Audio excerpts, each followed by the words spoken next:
চাঁদের চোখে কৃষ্ণ। বৃন্দাবনের এক শান্ত রাত্রি। গাছের পাতায় শিশিরের নাচন, নদীর জলে জ্যোৎস্নার ছায়া। রাধা একা দাঁড়িয়ে আছেন যমুনার তীরে, আকাশের দিকে তাকিয়ে। চাঁদ আর যেন একটু বেশি উজ্জ্বল। রাধা ভাবলেন, কেন এত আলো আজ? তাকাতেই চমকে উঠলেন। চাঁদের বুক জুড়ে ভেসে উঠেছে কৃষ্ণের মুখ। নীলাভ, হাস্যময়, মায়াময় সেই রূপ। রাধার চোখে জল এসে গেল।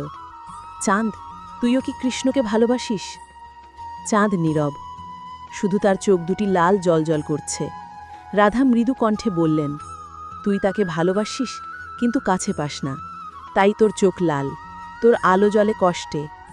চাঁদ যেন কেঁদে ফেলে, আর তার জ্যোৎস্না ছড়িয়ে পড়ে রাধার মুখে, কৃষ্ণের রূপে মিশে যায়। সেই থেকে প্রতি পূর্ণিমায় চাঁদের চোখে দেখা যায় এক টুকরো লাল আভা। রাধা জানেন, সেটি কৃষ্ণের জন্য জ্বলে ওঠা চাঁদের প্রেমের আগুন। গল্পটি ভালো লাগলে চ্যানেলটি সাবস্ক্রাইব ও লাইক করুন।